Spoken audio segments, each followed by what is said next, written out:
Alright, check. Okay, mine's good. Talk. You guys.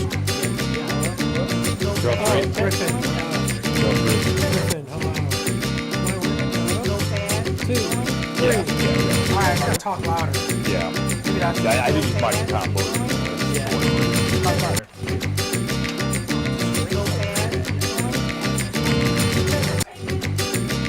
Alright, we good? So my hands are cut off, so I gotta get back. Ready when you. Oh, I can adjust that. Do something, move it up slightly. Yeah, it's. Oh, there we go. It was. Perfect. Cool. Good? Ready?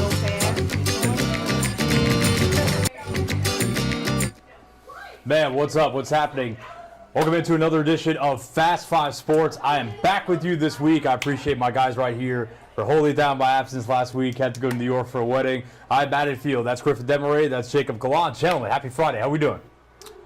Feel all right? I'm doing great. I love that the NBA season is back. I'm just so happy. We've had some really good games already.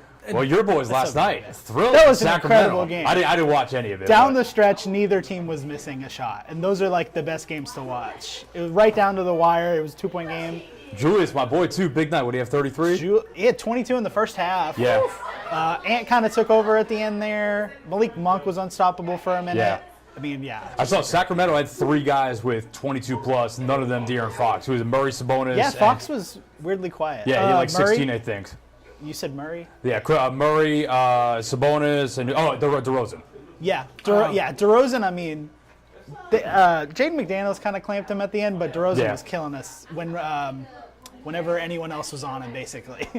So. Yeah, my team's at the forefront of the investigation, and our best player's not playing already. So hey, Sixers basketball, baby, we're back. As Charles Barkley said, he's not a plumber, he's not a co-worker, whatever it is.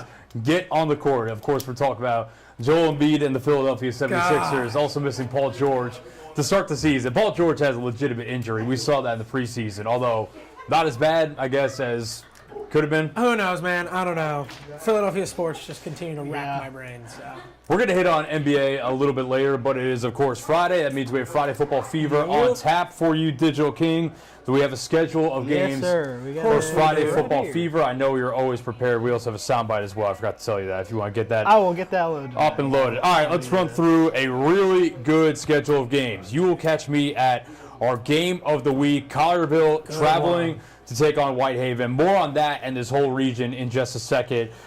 We have Arlington going to take on Germantown. That's a pretty important game for Germantown. Again, this whole Region 8 6A, one of the best, maybe in the state. I think definitely the best in the Memphis metro area, at least on the Tennessee side of things. Down in, I believe, DeSoto County, Lausanne taking on North Point. Sneakily pretty good game as well. Both of those teams 3-0 in region play on top of the region. It's a little bit of a smaller region, but pretty important for seeding there as we close in on the end of the regular season. Now, Mississippi still has 3 weeks left in the regular season. Tennessee schools have 2, although those are 2 private schools, so keep that in mind as well.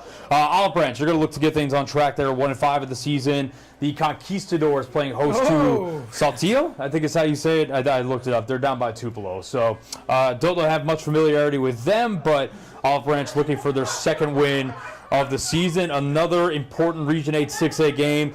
Bartlett hoping to pick up a really critical win against a Cordova team that's been struggling in region play. 0-5 overall. And then we have a Region 8 4A game at Melrose and Orange Mound. Craigmont 1-7 overall, 0-3 in district play, traveling to take on the Golden Wildcats, who are 3-0 on top of their region. All right, so let's talk about our game of the week real quick. So Collierville traveling to take on Whitehaven. Collierville 8-0 overall in the season. They've had a phenomenal year, 5-0 in district play. Whitehaven, I think we've kind of mentioned it before, a little bit ahead of schedule. Pretty young team, but having a really good season. They picked up a big-time win against Houston. Lost to Germantown in a really close game, but the Tigers are 6-2 on the season, 4-1 overall. So with 2 weeks left in the regular season, we have Collierville at 5-0, Houston at 5-1. They beat White Station in a Thursday night game last night. Whitehaven 4-1. This is all in region play, not overall. Bartlett 3-2. Germantown 2-3. I'm just saying we've kind of known this is going to happen all year, but 5 playoff caliber teams, one of them is going to get left out 2 Fridays from now or next Friday night. The only one that's locked in at the moment is Collierville. Yeah. So it's funny too because we're going to hit on it in a second, but at the beginning of the year, most people would have picked either probably Houston, defending state champs, to come out, to be on top of this region, or if not them, probably Germantown, because they were undefeated in the regular season last year. Collierville lost Aiden Glover, who is playing quarterback or on the roster at Mizzou as a quarterback, so obviously a high caliber, SEC Division I quarterback. A lot of people thought they maybe wouldn't be as good this season, but Grant Troutman has stepped in. There are some whispers maybe he's a Division I quarterback of his own.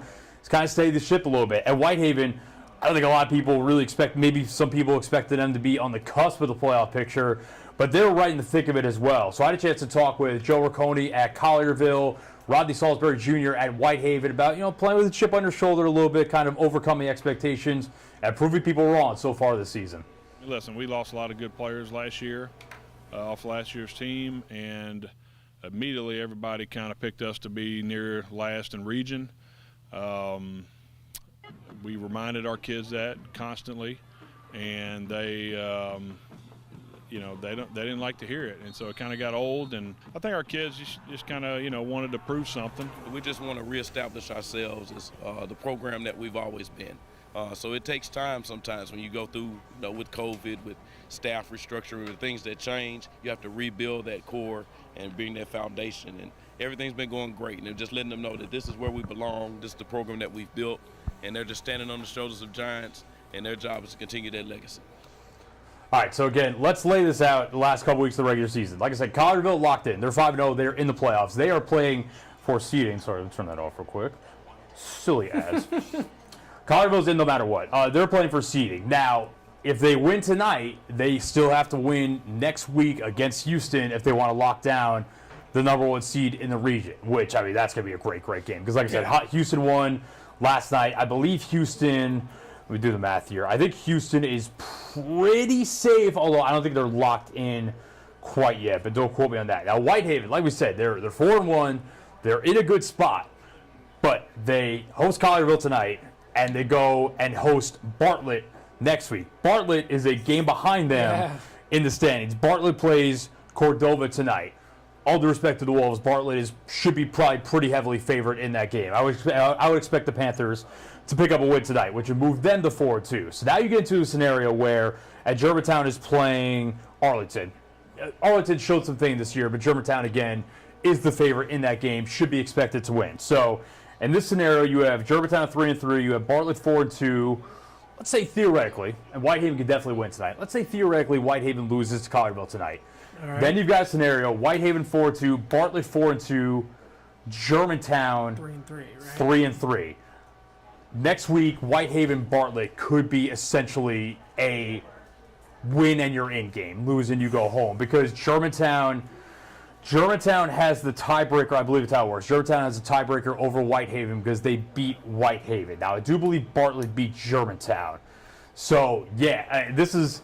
It's going to get messy. Yeah. It is most likely, and it's really interesting what you said at the top. It's perfectly accurate. I think coming into the year, everyone thought it was Houston's region to lose, right? Coming off the state title, they thought it was theirs.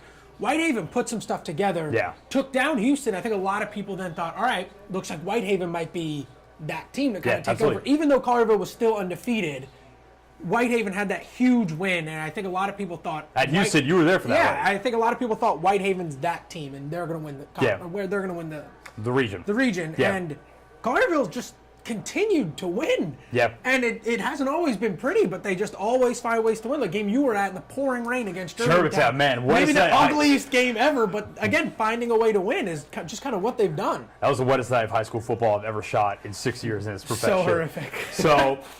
Yeah, one deserving team, and it frankly sucks, because one deserving team is going to get left out of the dance here. Which one is it going to be? I'm not sure. And we've talked about it a couple times. The cool thing for Whitehaven is they're a little bit ahead of schedule. I can tell you the feeling within the program is that next year could be a lot of fun, because next year they're going to have a huge senior class that are juniors right now and a huge junior class that are sophomores right now. And Rodney Salisbury, he told me their freshman class is enormous. Now, the caveat with your freshman class being enormous is over a couple of years, guys kind of get weeded out and figure out, do I want to do this? Do I really love the game like this? But, yeah, man, this is one of the best slate of games we have had all season, which makes sense. We're coming down to the wire, playoff spots, seeding is on the line. And, we've just got a bunch of really good teams on tap for tonight. So, looking forward to that. I will be at Whitehaven High School at 6 o'clock with a preview of our game of the week, Collierville versus Whitehaven. Full highlights of all these games, including our game of the week, coming up tonight on Friday Football Fever at 10. All right, let's talk a little college ball, shall we? We got a schedule for this too? Yes, What sir. up, Ron? You guys didn't want to talk about Cowboys? You don't want to talk about the Cowboys. It's getting ugly in Dallas. Yeah, especially they got the 49ers this week. All right, little, slightly small, although we have two Mid-South schools play each other. Charlotte taking on Memphis. That is at Simmons Bank Liberty Stadium. That is an 11 a.m. kick tomorrow. Charlotte coming in at 3-4 overall, 2-1 in conference play. Memphis 6-1 overall, of course, 2-1 in conference play. Tigers 20-point favorites for that one. Down in Oxford. Again, we're going to hit on it. This game had so much juice coming into the year. Oklahoma taking on number 18 Ole Miss. The Sooners 4-3 overall, 1-3 in SEC play. Ole Miss 5-2. Unfortunately, they are 1-2 in SEC play. The Rebels 20.5-point favorites, which I found out yesterday, and I was kind of blown away by that. So curious how that plays out. And then down in Stark Vegas, Jacob Gallant's own Mississippi State Bulldogs. 1-6 overall, 0-4 in SEC play, Time to hosting turn that thing around. the Fighting Sam Pittmans, 4-3 overall, There's still 2-2 in conference plays. Arkansas, Tennessee on a well-deserved bye after a thrilling win over Alabama last Saturday. All right, you were at, like I said, I was out of town last weekend. Of course, I'm always tapped in, always keeping up with what's going on. But you were paying attention to that Memphis game, pretty heavily filling in last weekend, and what a shootout that Dude, was. Fireworks, man. I mean, over 1,100 yards of total offense. You had North Texas scoring 75-yard touchdowns on their first two offensive snaps of the game to the same player on a jet sweep and then a 75-yard throw. So DT Sheffield, who is from Corinth, Mississippi, Corinth native. played at Northwest Mississippi Community College, bounced around a little bit, and shout out Gabe Kuhn over at 929 ESPN. He tweeted before the game, this dude is a weapon, and then lo and behold, I mean, he was he had right. 3 touchdowns total, too. He had another one in the second half. Yeah. But it was just a very up and down game. I mean, just back and forth, punch, counter punch. This week is going to be much different. I mean, North Texas was a team coming in, putting up over 40 points a game, putting up over 500 yards of offense. And now you bring in Charlotte, who's putting up 23 points a game, giving up like 35. Yeah. Coming off a spanking against Navy, 51-17, something like that. So, much different team. But Charlotte also has had a tough schedule. They played Indiana out of conference, who's a wagon this year. They played North Carolina, who isn't that good, but it's still another Power 5 team. And they played JMU, who in the group of 5 is a very good team. So Charlotte Conference plays 2-1. It's definitely not a it's not a game you want to look past if you're Memphis. But Silverfield said this week too, they're not looking past anything. You can't. You literally cannot look past anything. But So, speaking of not looking past it, I think if the Tigers remember last year's game against you Charlotte, brought this up. that came down to the wire. That was their first ever meeting, so Tigers are 1-0 on them. That game ended up going to overtime. Tigers won 44-38. They trailed 10 points with under 7 minutes to go. Yeah. Charlotte had a running back last year in that game, fellow by the name of Hassan Wilson, who I believe had 1 carry all season before that game. He gets 24 carries in that game for 198 yards and 3 touchdowns.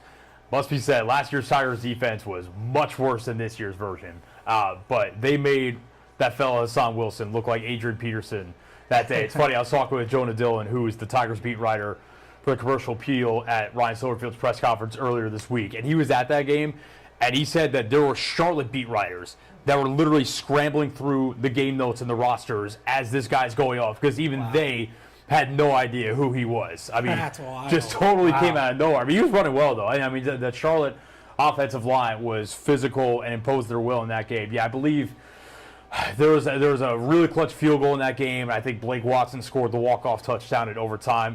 Tigers had a bunch of those games last year. At North Texas was a heart attack game last year, so that was kind of par for the course for the 2023 Tigers. I do think it's interesting that I said, last Saturday against North Texas, I think that we all came into the season with this idea that the Tigers' identity was going to be Seth Hennigan, air it out to Rock Taylor, to Beer Blankenship, Kobe Drake.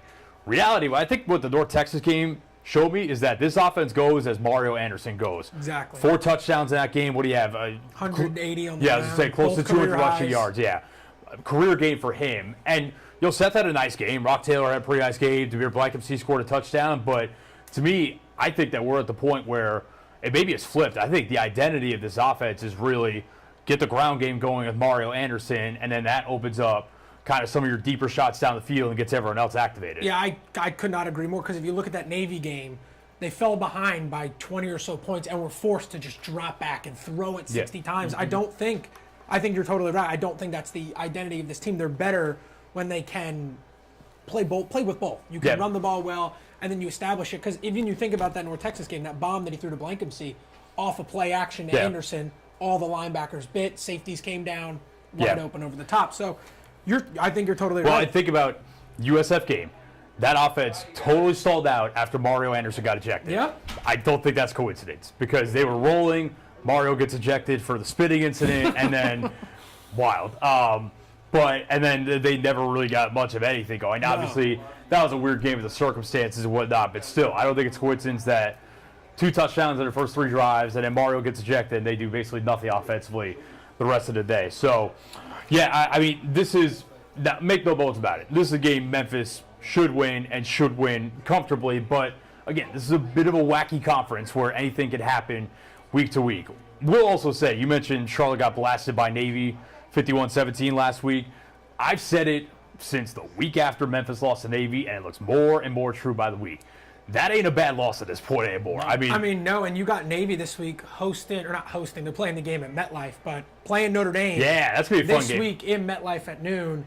The American Conference, man, is going to be weird to end the year, because you still got Army, who's also undefeated. I argue Army almost looks better than Navy, too. Where they look stronger up front. But, yeah, it's going to be really weird. It's crazy to think Memphis could go 11-1 and be completely shut out. Yep. I think the nation is all rooting for that Army-Navy game to be for a playoff spot. Yeah. Just throwing it out at there. this point, I think that would be awesome. Conference championship. we might get back-to-back weeks of Army-Navy at this point, which would be nuts.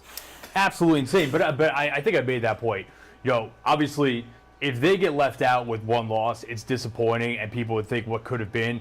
But to me, it would be much more disappointing in hindsight if the 1 loss was to Charlotte or even to North Texas. I think at this point, if you get left out of the dance for the conference championship game and conversely the college football playoff, and you look back and your 1 loss was to Navy this year, you probably say, okay, wait, you could live with that just because Navy has been that good most of the year. Yeah, looking at the kind of the whole scale of the group of 5 right now, things Tigers fans got to keep their eyes on Friday. Oh, I guess it's tonight. Oh my God, tonight. Today is Friday. I work a different schedule than everyone, so it's weird. Today's my Tuesday. Tonight, you have Boise State at UNLV. Yes. Those are 2 that's Mountain big. West teams that are at the top of that group of 5 spot right now. Could act as an elimination game, really. Yeah, if UNLV loses, they're out of the group of 5 race. They got 2 losses at that point. They're probably done. But I don't know. Would you want Boise State to lose another? Because that put them at 2 losses. Here's the thing. I think Boise State has to lose another because their 1 loss is to Oregon. Yeah. Oh, they And the definitely have to committee lose is one going to more. weigh that very heavily. Yeah. They're It was almost like a going to close- pretend that's a win. It was a close loss to Oregon. It wasn't Right. like they got their doors blown off either. So again, a lot of action in that group of 5 spot with those 2 playing tonight. Navy playing Notre Dame tomorrow. Again, I know that doesn't count for the conference, but still, if Navy loses one, all of a sudden maybe, I don't know if the wheels fall off, but you know what? You're taking down a peg a little bit. Yeah. It's just a little different. So There was a big one earlier this week, too. Liberty, like 23.5-point favorites, losing to Kennesaw State. That was their Why? first FBS win. I mean, that's pretty significant. I mean, at this point, if you're Memphis, you'll take every team losing and taking themselves out of the picture as possible. It is a good reminder as well, even though you're 20-point favorites, take care of business at home tomorrow. Gotcha. All right. Let's move to the SEC. Let's start. We've got games with each of your teams that we got to talk about. Let's start with your boys who have had 2 weeks to stew in just a heartbreaking loss at Grotesque loss. LSU. we're moving on. For sure. But I mean, Lane Kiffin's press conference afterwards, I think it was funny to watch, but it was also very real. He was asked what his message to the team in the locker room was, and he was like, yeah, I just told him this sucks, guys. Ain't nothing positive about this one. And he said because they had to bye, they basically got to stew in it for Yeah. an extra week, which is you want to get right back on the field. I mean, if you're them, you probably wish you had a game the next day to wash that taste out of your mouth. But at home tomorrow against Oklahoma, like we said, this is a game at the start of the year. You're thinking Oklahoma, new to the SEC, Ole Miss with all these expectations. This could be a really fun game. This was a bucket list game for a lot of fans. Yeah. Tickets for this game, before the season started, were going for $400, $500 a piece. That's Griffin Demery money. You can buy them now for like $120. So it's just amazing how this game has just kind of fallen apart completely. I mean, Oklahoma has been a hot mess since SEC play started. They got smoked by Tennessee. They beat Auburn, but they should have lost. The only reason they beat Auburn is because Peyton Thorne And Auburn is can't kind of see terrible. straight. I've got a great stat regarding how Oklahoma is looking right now. So Oklahoma, you said 20 and a half? 20 and a half. They haven't been this big of an underdog since 1997. Wow. You want to know what happened that day? They were 24-point dogs to Texas Tech, and they ended up winning outright. Don't you dare. That could be a bad It is the omen. battle of Jacksons. Jackson Arnold versus Jackson Dart. Yeah. Arnold's back starting after being benched during the Tennessee game. Yeah. Oklahoma then beat Auburn. They played Texas and got dismantled. They put Arnold back in. So, I mean, they're a mess. I think a lot of people there are calling for Venables. Head. Yeah, because they just think he's mismanaged these quarterbacks. I mean, Jackson Arnold coming into the year was a five-star prospect who sat last year and was like waiting his turn, and now you bench him after one bad game. So I do think Ole Miss cannot look over this Oklahoma team, but I don't think they're going to. I think at this point you have 2 losses. You can't look over anything. It doesn't get any easier. They go to the Hogs after that, which is a perfect segue into the Mississippi State Bulldogs. Well, real quick on Oklahoma State, before we go into that game, what do you want to see tomorrow? We should also note, too, I think it sounds that we do get actual injury reports from the SEC, so I imagine we'll see what's in. Trey Harris sounds like his status for the game is very much up in the air.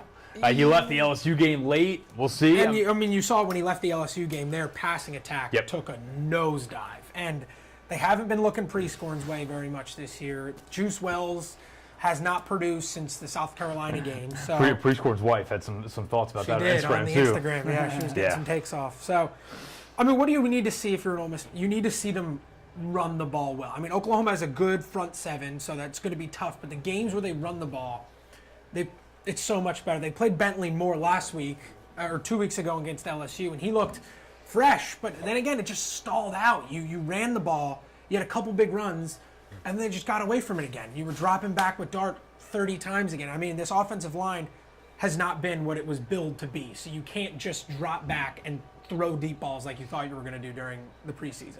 Something has to change. I think we talked about it, too, and we both called it the night of. They left minimum 10 points on the field in the first quarter against LSU, and that came back to bite them. I think they're better than LSU. I mean, Jackson Dart said after the game, he looked at the stat sheet, and he's like, I don't know how we lost. Like, I don't know. Yeah. Thank God I wasn't in there. I had a couple ideas. I mean, to be fair, if we're saying they left a minimum of 10 points on the table in that LSU game, 3 of them were on a missed kick by Caden Davis in the first quarter. I would say Caden Davis made up for that because he hit a bomb in the fourth quarter. Was it the fourth quarter? It was overtime. Overtime, that's what it was. After they got to 3rd and 26. Like a 57-yarder. But Trey Harris dropping what would have been a walk-in touchdown, that was not made up for. So he did have a sick touchdown catch later in the game at the end of the second quarter. I mean, they're going to need him, so we'll have to see the injury report, what it looks like when it comes out. Should come out soon. All that considered, I think you look at like a team that's usually the caliber of Oklahoma, and you see a 20-point line, you might think that's a trap game. I don't think this is a trap game. I don't think Oklahoma's very good. Yeah. I mean, I do agree with you. It's just going to – what Ole Miss team do you get? Who do you get? Who plays? I don't think Oklahoma's winning. The cover, maybe. But again, I'm with you. I'm kind of getting similar vibes to – remember we talked about before the South Carolina game. We're like, oh, it's only 9? Like, yeah, South Carolina's played pretty well. Maybe they covered. No. Ole Miss just absolutely throttled them. Did not go that way. Just smoked them. So, all right, yeah, let's go from Oxford to Starkville. So, Arkansas, 4-3, 2-2 in SEC play. They are now 2 wins away, we've talked about before, from a bowl berth in a season where there was a lot of doom and gloom around that program at the start of the year, but they have outperformed expectations. Obviously pulled off the massive upset over Tennessee in Fayetteville. Your boys, the last couple of weeks, they've lost, but they're The playing a true offense- freshman quarterback. I think it looks better. You're seeing progress. The offense looks good. It's really the defense that's costing them games right now. I said last week I think they're going to upset somebody before the season's over. I was thinking in my head that it was going to be Texas A&M. I stopped short of saying that, luckily. But yeah, I Close, mean, though, man, like it was all the way down to it. Yeah, sorry, UMass is not upset if you pull that off. no, that I was not considering UMass. You guys an play upset. UMass too? UMass is, it's the independent. Just the I way the guess. schedules work. Everyone wants UMass because they're an independent. All right, so who are they upsetting them? Is it tomorrow, or is it Tennessee, Missouri, or Ole Miss to close out the year? One of them. One of them. I'm just They saying. could get Missouri. The offense looks good. I think they've got. I'm sorry to say it. I'm not necessarily manifesting or anything. If they go to Oxford for the Egg Bowl, Hey, you can manifest it. That's fine. That you can manifest. The Egg Bowl, we just don't know what's going to happen. we were talking. You can't analyze. Egg Bowl's a Friday this year. It is. Black Friday. It is Black Friday. We were talking yesterday though how much. Again, they played Texas, Georgia, That's and brutal. Texas A&M in a 3-game stretch, brutal. and it's kind of crazy to say, but it's almost like they kind of found something on offense against 3 of the best teams in the country. Not right getting now. demolished by those teams is a good result. Yeah. And they've got a freshman quarterback who looks like he is going to be the guy. Yeah, freshman and- quarterback, first-year head coach. I know you're 1-6, but you're playing in the toughest conference in Oh, football. Texas and Georgia were on the road too. Right. That they were. and they didn't cover. Neither of them covered. So I I was about think to say you guys are putting money on the spread. they just have to find something on defense to stop the bleeding. And I think the points are going to come. They've got to figure something out. Well, on in defense. Arkansas, very Arkansas- and they'll much. start winning. Arkansas is 7-point favorites tomorrow. Well, Arkansas came down to earth last week a little bit. I mean, everyone was singing the praises after the Tennessee win. They play LSU at home, another night game, another jacked up environment, and they lay an egg on offense, especially only putting up 7 points in a game that was not pretty. LSU didn't even look that good the entire I think game. we kind of predicted that last week. I think we Yeah. said they're going into Death Valley off that big win. It might I be mean, it trouble. just- and it yeah. was. Reality's gonna hit. Yeah. Yeah, so I mean, it's definitely going to be interesting. When Mississippi State can, if there's one on the schedule to get, it's definitely this one. And like we talked Possibly about. Missouri, too, because Missouri has laid some eggs this year as well. Many. So that's that. And the Vols, like we said, big time win over Alabama at Neyland last week. Second straight time they've beaten them in Knoxville. Kind of puts them back into the playoff conversation after the loss Well, they against jumped Arkansas. something crazy in the Yeah. AP poll. I know a lot of people were maybe not thrilled of them going all the way up after beating Alabama, who does not look like an Alabama team. And now at the all. problem is the expectations are back. So Yeah, you got to and keep even doing when it. last week, if you watched, they didn't. I watched that Tennessee-Alabama game. Tennessee didn't look amazing. It's not like they destroyed No. Alabama at all. They did not Yeah, look. Alabama's J- got to J- figure J- some J- stuff out as well. Yeah, Jalen Milroe in that game was rough. I do remember that. Yeah. Even again, Tennessee's kind of funny in the way that we view them now compared to maybe, let's say, 5 weeks ago. Because I think 5 weeks ago we were all saying, "Wow, Nico Iamaleava is amazing, and he's going to put this team on his back." Really, when they've been at their best lately, it's been Dylan Sampson carrying has. the load. Nico's kind of come back down to earth a little bit, which is fine. He's a young quarterback. There's no problem with that. But yeah, Dylan Sampson's really been the one that's kind of been putting the offense on his back lately. And I'm with you. I mean, Alabama had every chance in the world to win that game Oh my last God. week, and Jalen Milroe just did not rise to the occasion whatsoever. Nope. And now, in this mock college football playoff bracket, I just found it on the internet from 5 days ago, Tennessee is now an 8 seed in this bracket, Yeah. which makes sense. Which makes sense. I mean, again, they still got some work in front of them. We They got- still we got got how many Georgia on the schedule too. How many SEC teams are in there? One, Yeah. two, 4 SEC. We've got 1, 2. It's so weird seeing Oregon in the Big Ten. That will never not That's be weird. misinformation.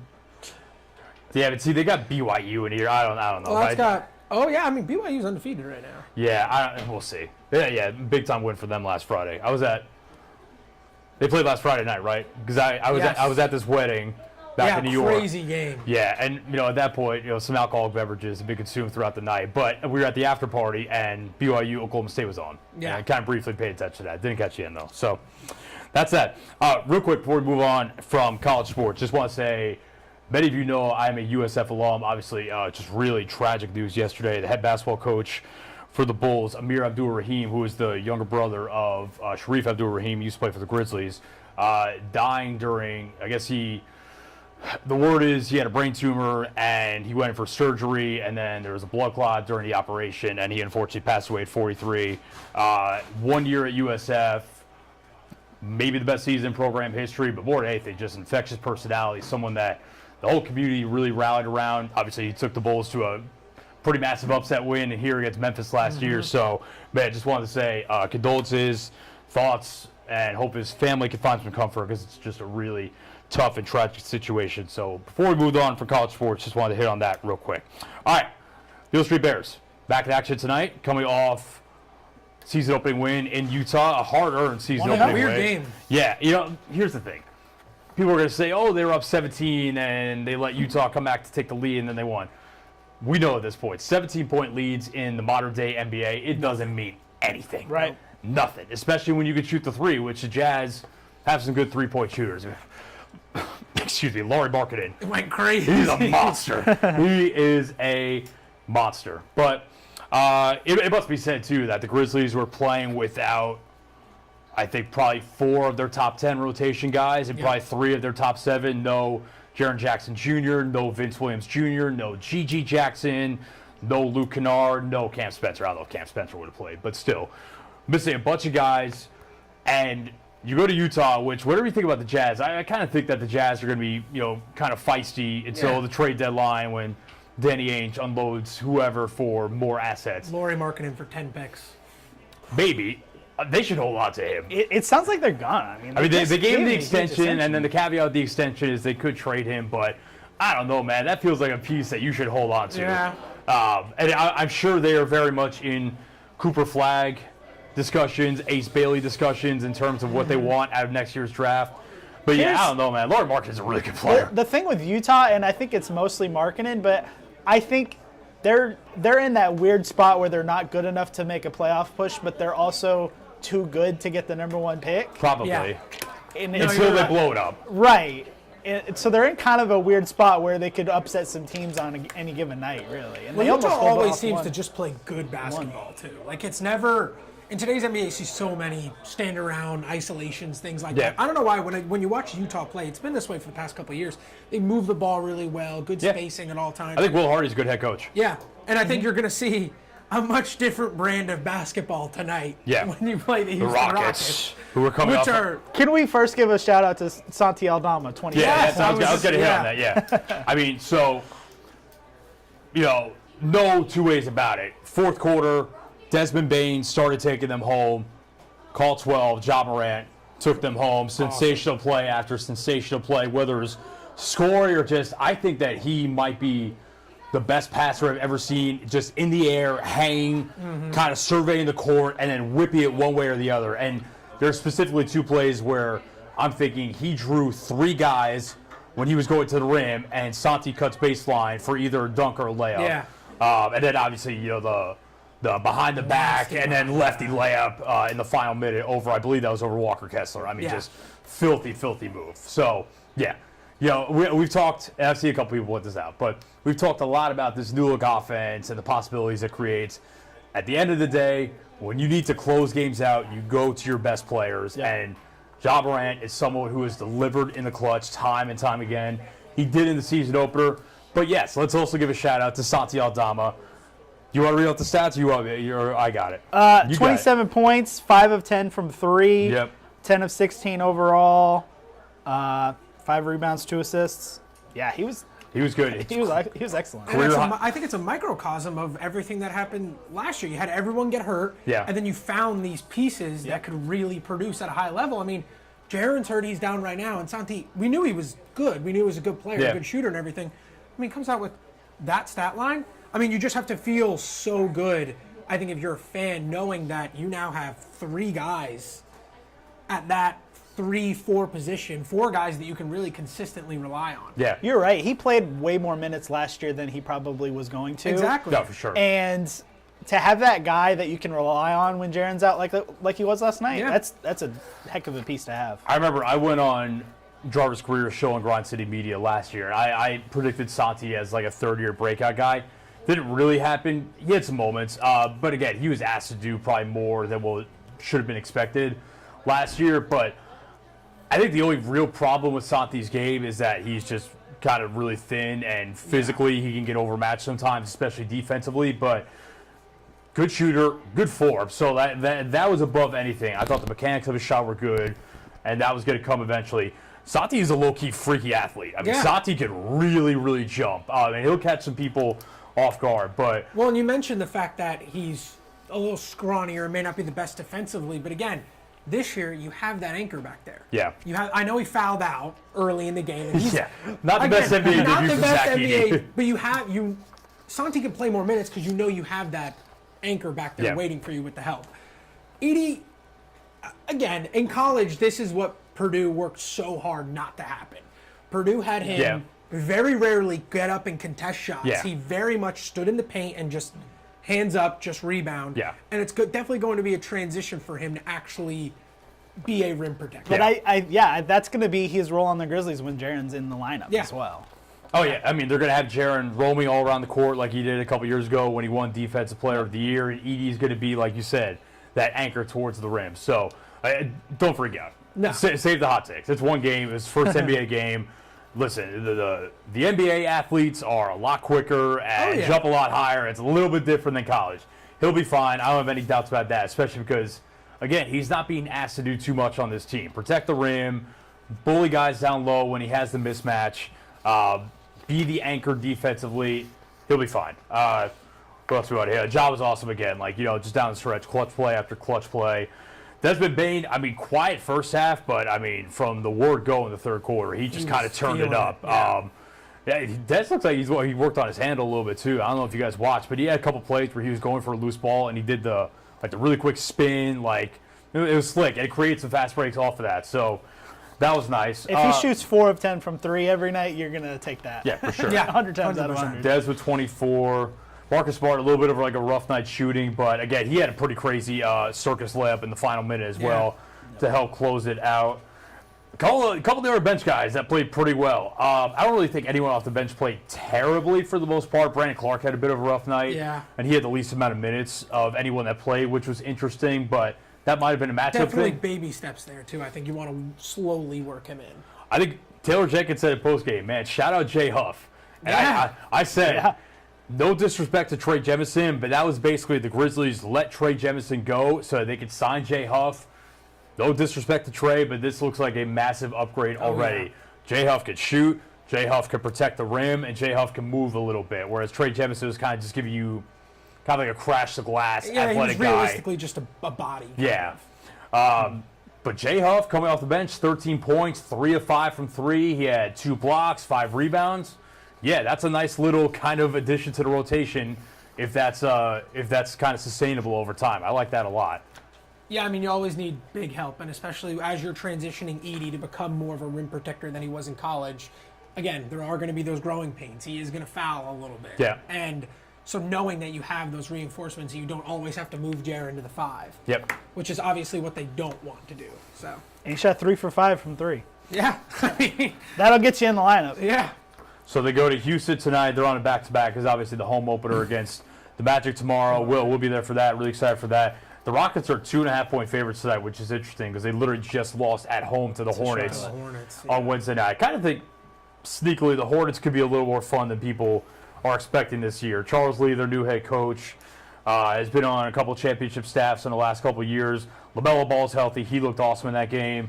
Let's look at this Rockets box score. Again, go ahead. Oh, I'm looking at the box score as well. I didn't watch this game. I'm assuming Jalen Green got a lot of run with the second lineup because he was negative 11, and the rest of the starting lineup was pretty good plus minus.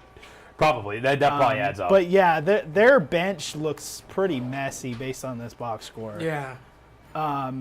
Negative 13 from Eason, negative 19 from Thompson. They got to give my guy Reed Cam Whitmore Shepherd some more didn't do playing much. time. I like Cam Whitmore. Yeah. But again, Only 8 minutes. Only 8 minutes. Shepherd only played 16. I think, and there's going to be a reunion tonight with a couple of old Grizzlies friends, Dylan Brooks, Steve Adams on the bench because he's still not playing. To me, the Rockets at some point this year, should trade Fred VanVleet and probably should trade Dylan Brooks, because I think they have, like, Dylan and Fred compared to the rest of their good players are on kind of different timelines. And to be honest, I think Dylan and Fred are kind of blocking some of these guys from getting more playing time. Yeah, and they're also different types of players than the rest of the guys I think you have. You mentioned Fred VanVleet and Reed Shepherd not getting as much minutes. Yeah. Reed Shepherd is a quick twitch, great athlete, incredible great shooter. Fred VanVleet is a good shooter, but he plays a much slower brand of basketball. Kind of a bully ball point guard. Which is crazy to say about someone who's like 6 feet tall.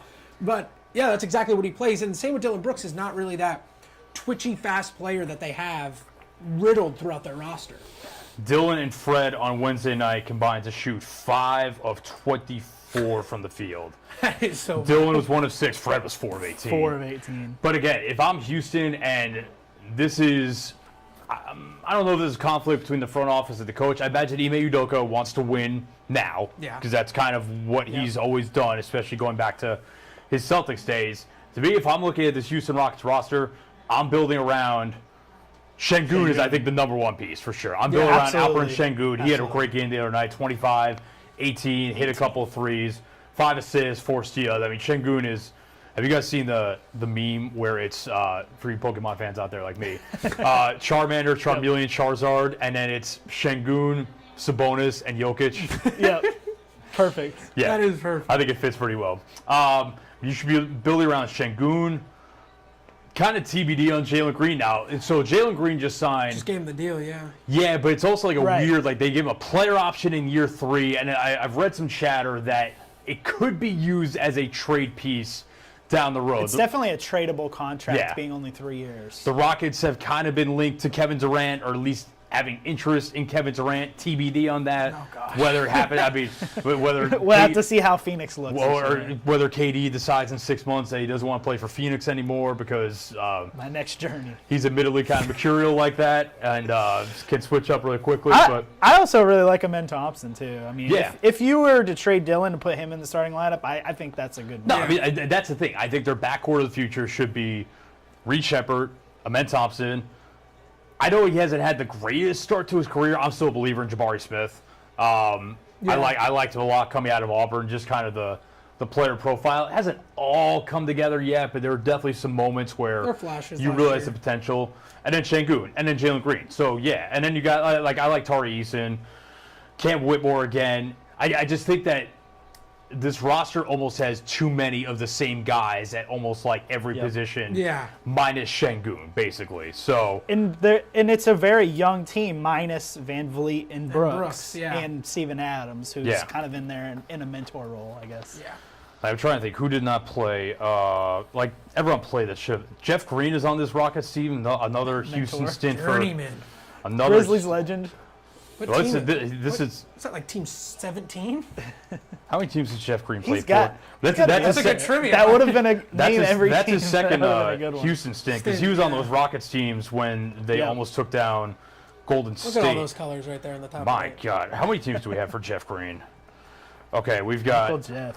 we've got Seattle, we've got Boston, we've got Denver, we've got here in Memphis, we've got Houston, 2 tenures, Cleveland, Washington, Orlando, Brooklyn, Utah, Clippers. We have 11 teams for Jeff That's Green. electric.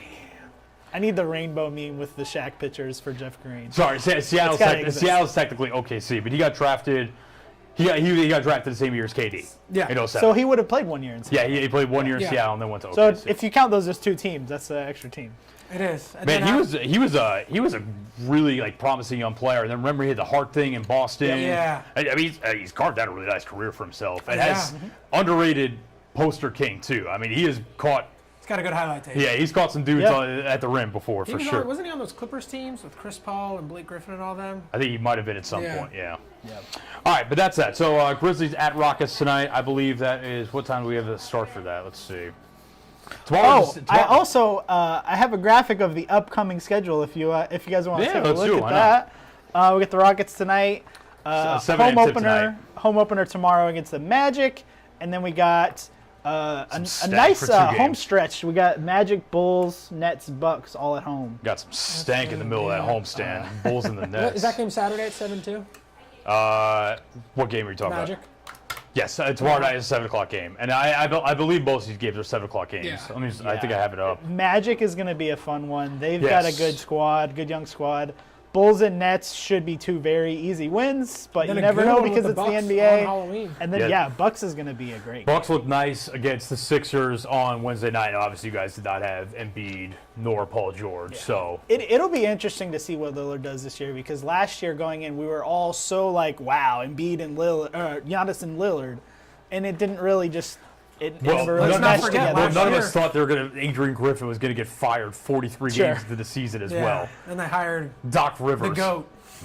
That's again. But if Lillard just is Damian Lillard, that's going to be a really good. Hey, I think if Grizzlies fans, you're just hoping for a repeat of last year's game because that was fantastic. Yeah, you were at that game, right? Yeah, Vince Williams and Gigi went for like 65. And Zaire, right? Zaire had a pretty nice game too. That's future Nets legend Zaire Williams. Oh, so he'll be here this coming week. Oh, yeah, with the Nets. That's right. Homecoming for him. Man, I'm not exactly happy about the World Series starting on Friday night, but nor are many people. Yeah. I don't know what they were thinking with this, but Yankees-Dodgers, Game 1 at Chavez Ravine, Dodger Stadium tonight. It is like an 8 o'clock first pitch, I believe, 8 o'clock Eastern. Every game is the same start time. 8:08 7:08 7:08 Central. So, yeah. I am not happy about the fact that it's starting on a Friday night. I will say, I don't know what your guys' opinions on this. There have been a lot of people that have been complaining about this World Series, how it's bad for baseball, blah, blah, blah. I am a lifelong Yankee hater. I will sit here and tell you that straight up right now. I was raised that way. This is an awesome World Series in terms of, and maybe that's the coastal elitist New Yorker in me, but... Well, I mean, it's in terms of the talent. The star power, yeah. I mean, and the star power... The marketability, I mean, this is great. Yeah. Judge and Shohei, that on its own. And then you throw in the other stars, the Sotos, the Mookie Betts, and those guys. This is a fantastic World Series for the sport of baseball. I'm totally with you, especially if you're a person who wants the game of baseball to grow and become more popular like it was in the past, this is what we need. This is what we need to get there. Yeah. Even if we got to spam Shohei Ohtani 8 at-bats away all game, it's fine. I think I'm the only one that picked a team. Did either one of you guys pick the Dodgers? No. I was the only one that picked the Yankees to go to the World Series. And again, that was kind of by default. I just didn't really see anyone in the AL that really stood out to me. But yeah, I think this is going to be a really, really, really good series. Again, seeing Shohei going to the Dodgers, getting to the World Series year 1 is pretty awesome. They've overcome their pitching concerns somehow, some way, which I think that was what made us most hesitant on them getting there, but they just kind of outslugged the Mets. Yeah, they just said that we're just going to score. Just kind of outslugged. And they didn't have Freddie Freeman for a good amount of that series as well, and it sounds like he's going to be back for the start of this series. What percentage he's going to be at, TBD. He has a pretty badly sprained ankle that was supposed to keep him out like 4 to 6 weeks, but... Special shout out to Tommy Edman, continuing the legend of former Cardinals winning the LCS MVP. Well, and Jack Flaherty. Yes. Okay. Right. Tommy, but what LCS 3 MVP? out of 5 LCS MVPs, former Cardinals. Do you guys have real quick, what are our predictions? I think I've got the Dodgers in 6. I will go, who is my MVP? I'm going to go Mookie Betts to win another World Series MVP. Did he win the 2018 World Series MVP? I believe he did. No, wait, yes, he did. No, that was, right? No, Stephen Pierce. I was thinking he was the ALCS, but yeah, Stephen Pierce, legend. I'm going to take the Dodgers in 7. Man, let's go 7. I think Ohtani's going to win MVP. I don't think there's any stopping it at this point. If he cranks a few homers, just give him the award. I'll go against the grain. I'll take Yankees in 6, and I'll take, if the Yankees win, it's going to be Judge's most likely MVP. I was going to say if the Yankees win, I'm taking Stanton. Stanton has been slugging the ball. You know what's funny? Real quick, before we move on to football. So I've got, obviously growing up in New York, I've got a lot of Yankee fans. Some of them have differing, Yankees are an interesting fan base. When Giancarlo first got there, Yankee fans were so convinced that he was not built for the clutch moments and he wasn't ready for New York. He wasn't made for it. But guys like DJ LeMahieu, the contact merchants, those are the guys who won the playoffs. Ever since then, ever since 2020 really, all Giancarlo Stanton has done in the playoffs is absolutely mash and rise to the occasion time and time again. Real quick, I was in the city on Saturday with my girlfriend, met up with some friends. We were at a bar in New York City Saturday night during what ended up being the clinching game. When Stanton hit the home run in the 6th inning to tie that game, the place goes nuts, and it's just like this feeling of, oh my God, he really did it again, because like he just come up clutch time and time again in the playoffs. So if the Yankees win, I've got Stanton. Although Judge is not a bad pick at all, nor would Juan Soto, who hit the game-winning home run that game. Yeah. That's an underrated storyline to me, is what happens to Soto, because he's still waiting on an extension. Yeah. Do you think the Yankees winning the World Series or losing the World Series is more proof that they should sign Soto? I think they should sign him regardless. Like, no matter what. Yeah. It is weird, though, now that I think about it. It's almost like no matter the result, the fans are going to be just begging you for you to sign him, because you got all the way here, now you're just going to let Soto walk, or you won it, and now we got to run it back because it's Juan Soto. What's the argument for not re-signing him? I don't think there is one. I mean, they have the money. I can't fathom in my head how so many teams keep letting him walk away. Why is this still happening? Here's the other Why isn't he still a National? Here's the other dynamic with the Soto. He's 26. The poor Nationals. With the incoming, at least they won a World Series with it. We'll give it that. Here's the other dynamic with the incoming Soto sweepstakes. The team that the Yankees are going to be fighting him for is the Mets. And I do not think the Yankees want to win or lose this World Series, but then lose the Juan Soto sweepstakes to the crosstown rivals, who are also just in their own championship series. Yeah.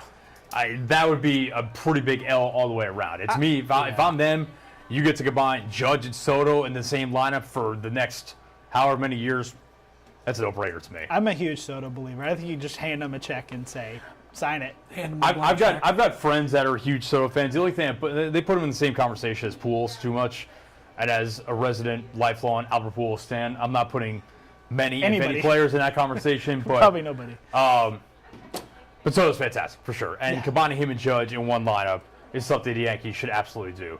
All right, NFL Week 8 started last night. Rams beating the Vikings 30-20. The return of Cooper Kupp and Puka Nacua, who a lot of people kind of caught everyone by surprise he was going to play, and then we're told he's going to be limited. Wasn't all that limited. I mean, he didn't play a ton of snaps, but he played enough to rack up over 100 receiving yards on 7 catches. Lo and behold, Matthew Stafford, when you give him all of his weapons, he looks pretty good again. Yeah. There was a pretty egregious missed face mask in the end zone on Sam Darnold in the final minutes of that game. With the ref 4 There's inches a picture away. of him staring right at it. Which basically sealed the game for the Rams. I mean, it would have been a tough road for the Vikings to come back anyways, but in theory, go down the field, score a touchdown, get the 2-point conversion, could have tied the game. So the Rams right back in this race. They're at 3-4. Think any thought of them? You know, there were some rumblings of them trading Cooper Kupp, maybe. Don't think that's happening now. Still think the Vikings are fine. They're at 5-2. Have lost 2 in a row, but again, they lost to the Lions, who I think have a pretty good argument as, at the very least, the best team in the NFC right now. Yeah. And at the Rams. And again, I think the Rams, now they've got all their guys back, Much different team. are going to be pretty good as well. Let's run through this real quick. What are some games you guys have your eyes on? I will say, me personally, so TBD if he plays or not, but Jaden Daniels apparently did practice today. He injured his rib last week in the blowout win over the Panthers. Cost me a couple fantasy matchups. Not thrilled about that. But it's all right. You're a king. Get better soon. Hopefully you play this week. So apparently there is hope that he could play on Sunday for a matchup against the only other player that was drafted ahead of him in April, in Caleb Williams. Yeah. Bears coming in 4-2 off the bye where they throttled the Jaguars in London. Commanders 5-2. Like I said, they just beat the you-know-what out of Carolina last week with Marcus Mariota at quarterback for most of the game. So if Jaden Daniels plays, I absolutely have my eyes on that one. The slate is, I don't know. It's not like a amazing slate per se. There aren't any super headline games. I do love that Buffalo at Seattle game. Yes. I think that could be a really good one. 2 teams. I mean, Seattle just puts up so many yards and so many points. They just throw it around the yard, but I'm pretty sure DK is not playing. Doesn't sound if I'm not good. mistaken. It does not sound good on the DK Metcalf JSN front. week, baby. Yeah, so we'll see what kind of Seahawks offense comes out. Eagles-Bengals is a good one. sneaky, 2 teams. yeah. I was going to say that's probably my circled game of the week. Yeah, again, 2 teams just very, just interesting. The Bengals, I think, just a little need- underwhelming each this year, both but you teams know a that little they're going to be in underwhelming. it when it counts. Yeah, Eagles 4-2, Bengals 3-4. Eagles beat up badly on the Giants last week. I know that. I feel good for you. Giants might be the worst team in the NFL. I know the Panthers are really bad. The Giants look. Jags are pretty bad too. Patriots are really bad. Hopefully, Jets. We need this one this week. Goes without saying. Jets need this one for sure. I think Jordan Love is going to throw it all over the Jaguars. Yeah. Atrocious defense. I think he's going to throw it all over the Ravens, Browns, Titans. Yeah, just like not a lot of great games this week. Well, but we say that. We're getting, it's great every Sunday. I will we're be getting the locked return in of Jameis Winston. I will be locked in the red zone no matter. No, that's what I'm saying.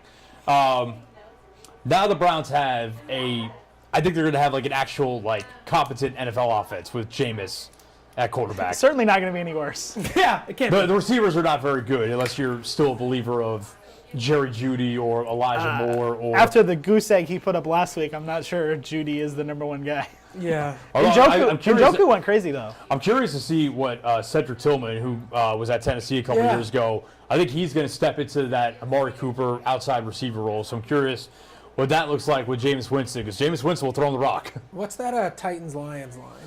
Lions minus 11. Yeah, it's a high number for an NFL game. The season is. I might be taking that one though. The season is Mason big Rudolph. time Jover for the Lions. The Titans. It's very much alive for the Lions. Titans traded DeAndre Hopkins this week. They traded linebacker Ernest Jones they're cleaning as house. well. D-Hop going to Kansas City, which I really like that move a lot. Ernest Jones going to Seattle. Now, the Titans did get some picks, but yeah, just a really miserable season for, again, I didn't think they would make the playoffs. I thought they'd win like 8 or 9 games, and Will Levis said, no, that's not happening, basically. No, let me cook. He's cooked. He's cooked. He is cooked. Nah, the Titans very much look like they are. We were TBD on him earlier this season. I don't think we're TBD anymore. Nah, it's sold. Titans are careening towards the number 1 pick, and I don't know, Shedeur Sanders to Nashville? Cam Ward to Nashville? TBD. I don't know if I'll take quarterback number 1 in this class unless you're really desperate, but you know what? The Titans might They're just desperate. be It's that. really when you need a quarterback, you take him. Dudes walking around Nashville. Imagine Shedeur and Prime and the whole crew in Nashville. That'd be something. Pass. All right, and then Action 5 Sunday night. Hey, it's a big time brand of a game for sure. Cowboys 49ers. I remember this game Sunday night last year, and the 49ers just absolutely destroyed the Cowboys real bad. But Niners, Brandon Ayuk done for the season. McCaffrey is probably coming back after their bye week, which follows this game. But it's probably for Niners. It's going to be a lot of, I think, Deebo Samuel coming off pneumonia. Is he even playing? I think they're saying he's got a pretty good chance to play. Kittle sounds like he's going to play. Picked up Ricky Pearsall in a couple fantasy leagues this week. Many. The funniest tweet I saw this week was said after the Debo thing came out, it said the 49ers' healthiest wide receiver got shot 2 months ago. Legit. No, because even Jawan Jennings is hurt. Yeah. Even Jawan Jennings is hurt. Literally got shot 2 months ago. So I don't know. Do you think that's a must-win game for the Niners? It's close. I mean, they're 3-4, but like with the way the NFC is shaping up, I mean, The West is bad though. No, I mean, yeah, they're in it. Like Seattle's 4-3. Let's say Seattle loses to Buffalo on Sunday, which is pretty possible. Then they drop to 4-4. I don't know if it's must win, but again, like you look at the NFC, Washington's 5-2, Philly's 4-2. Detroit. The whole NFC North could make the playoffs. Yeah. The entire NFC North could make the I playoffs. think Chicago will fall off here down the stretch. Their schedule gets much. Yeah, I think Caleb is fine, but I do think that in general the team might not perform as well as they have last couple weeks. The Falcons are playing relatively well. I know they lost to Seattle last week, but I think the Falcons are going to be in until the end. Tampa Bay, can they tread water until Godwin's not coming back this year, man. Thoughts and prayers to him. Brutal injury, but until Mike Evans comes back at least. I think you're getting 1 out of the West. You're getting 1 out of the South. And then depending on what you happens get 3 with out of the North and then maybe probably 2 3. out of the East. Maybe. Yeah. We'll Depends see. what Eagles team you get the rest of the year. It's not must win for San Francisco, but I would feel a lot better about their chances if they do win for sure. I think it's close. It's If probably you- a must-win for Dallas. I think it's definitely a is a must-win. For especially coming off the bye, and the offense hasn't looked great, and they haven't activated. Now, I will say, after the bye last year is when they really activated CeeDee Lamb, and he went on kind of I don't want to say historic run the rest of the season, but damn close to it. I mean, he was awesome. Well, you got to think if Dallas drops this one, say the Eagles win and the Commanders win, Dallas is going to be 3 games behind already. What's Jerry Jones going to say on the radio shows after that? But don't worry.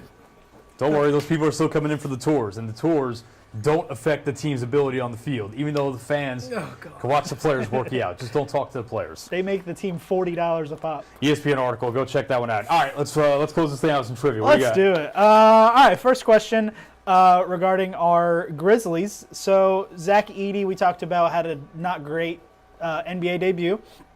So he had just 5 points and 6 fouls. Do you know which rookie had the highest scoring debut this week, and how many points did he have? So I saw. This is gonna be a wild guess, but I have a It might feeling. be it then. Is it Yves Missy? It is. How much did he score? He scored 12 points for the Pelicans. That was high? 12 is the highest rookie debut this season. I saw someone on Twitter say that he was like the best rookie from Wednesday night. So that was just the vibe. He was. If you go by scoring. Other notable performances, Stephon Castle had 8 points, Donovan Clingan 2 points, Reed Shepard 4 points, Zachary Ricochet 7 points, Alex Sarr 2 Sarr points. stunk, yeah. It was not a good debut for the rookie class this year. Well, and to be honest, there's still a lot of time, and some of these guys are going to become good players, but it's kind of fitting for what we thought about this class that we thought was not all that great. That's a good pull. Wow. All that to say, if you're feeling bad about Zach Edey's debut, every other rookie was bad. Yeah. So. Takes time. So we got Yankees-Dodgers in the World Series this year. They're meeting for the 12th time in the postseason, which is the most common postseason matchup ever by a lot. Can you name every other playoff matchup that's happened more than 5 times? There How many are are there? 6 of them. 6 of them. Okay, Cardinals, Giants. No. There is a Cardinals one on here. Phillies. Cardinals, Mets. No. Cardinals, Dodgers? Yeah. Okay. They've met 6 times. Okay. That's 1. All right. Not Yankees, Red Sox, is it? No, I kind of thought that would be on there, but no. Giants, Dodgers? No. I think a lot of these stem back. Think of like the early days. The old teams? Yeah. The early days. I think it's going to be the Dodgers. But then it's going to be a lot of World Series matchups then. Potentially. Some. Um, I think there's only 2 in here that were World Series matchups. oh, really? Okay. And notice I say were. Okay. So you've got the Yankees are on here 3 times. There's a hint. Yankees, Giants? Yes, Okay. because they were both in New York. Yes. That's right. And Giants, when they were in New York, made the World Series a bunch And of then times. 2 other teams that the Yankees constantly beat up on. Yankees, Twins. Yes. So we're done with the Yankees now. No, there's one more. There's one more. So we got 3 out of 6. Yeah. Okay. Yankees, Angels? Mariners? The Angels never make the playoffs. Yankees, Mariners? No. Yankees, Yankees, A's. No. Indians/Guardians? Yes. Okay. That's it. Fitting. They just beat up on them. Yep. That's how it came to mind. Okay. Give us some hints we don't take all day. Are these interleague or NL, AL? There is one that's interleague, and there's one that is they play in the same division in the NL. Central. Cardinals, Brewers? Think like 70s. Oh, Pirates, Reds? Yeah. Ugh. 6 times. They were beasts back then, for sure. And then, okay, And then this one is a interleague. recent World Series matchup. A recent. Okay, how soon are we talking? 2020s. No. Hold on. Wait, why am I tripping out? Not Phillies. Phillies, Astros? No way. When the- Dodgers Rays? No. No way. The Rays are fairly new. That would have been wild. Braves, Astros. Yes. When the Astros were because the Right, Astros because were they in used the to be in NL. the NL. Oh, I forgot that. Braves, Astros. I was just rattling off the World Series. All right, so this is a fun one. So this year, Lamar Jackson and Derrick Henry are both averaging more than 6 yards a carry. Can you name every player to average more than 6 yards a carry over a full season since 2020? Since There are 2020. since 2020. There are 4 quarterbacks and 2 running backs on the list. Josh Allen. Yes, he did it twice. Okay. Has Lamar done it already? Lamar has done it twice before. Okay, so it's 2 as 4 There's That's quarterbacks. 2. Wait, so you said 4 quarterbacks, 2 running backs? Yes, the quarterbacks are obvious. The running backs are not obvious. Okay, the running quarterbacks. Allen, Lamar. Close runs. Like runs like that. These are both running quarterbacks. You would think, yeah, Justin they run Fields. a lot. Yes. Oh God. Fields 7.1 in 2022. Yeah, Justin Fields. That's wild. That was the highest on this list. Okay, running quarterbacks. There's like a minimum amount over Over a full whole season, yeah. Yeah, so like a 4-game sample, for example, would not count. Right. Okay. Just had a little thought of Anthony Richardson last year. I don't think No, he, okay. not him.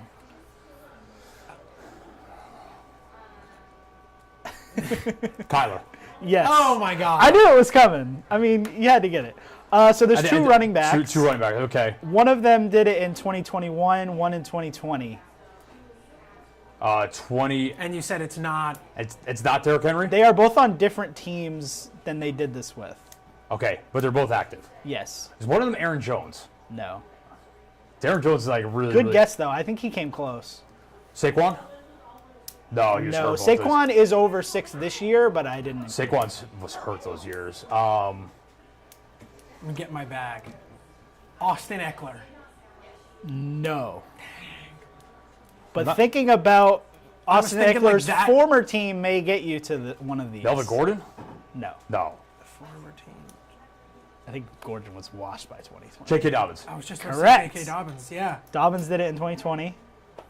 Yeah, Melvin Gordon Gordon was wild. Because literally, yeah. Literally, Chargers said, "You're good. We're All good right, on this give whole." us a hit on the other. Probably the worst, the weirdest name on here. He did this in the NFC West. Not currently on that team. Did this in the NFC in West? 2021. Mostert? No. 2021. I'm just trying to think. Eli James Mitchell. Conner. Both wrong. Not currently on that team. 2021. Didn't the Who's the Rams running yeah back the on Rams the Super? the Rams won the No. Super Bowl that year. Not the Rams. Not the Rams. Seahawks. Who was the running back on the Seahawks? This wasn't Carson, was it? No, Carson was gone by then. Kenneth Walker wasn't. No, he got on the drafted in team yet. 22.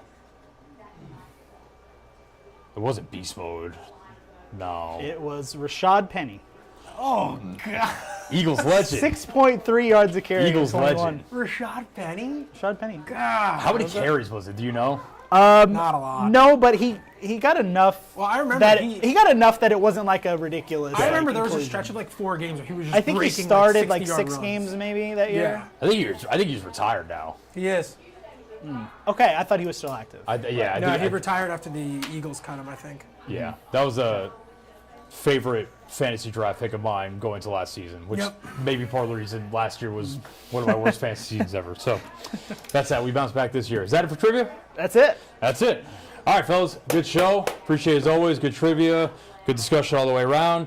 Like we said, Friday Football Fever coming up tonight. Preview from Whitehaven High School as the Tigers host Collierville in a huge Region 8 6A game. Full highlights on Friday Football Fever tonight at 10. We will be at the Memphis Tigers hosting the Charlotte 49ers tomorrow. We will be at the Memphis Grizzlies home opener against the Orlando Magic tomorrow night, or at least you and I will be. So look forward to that. Gentlemen, appreciate it as always. Fun stuff.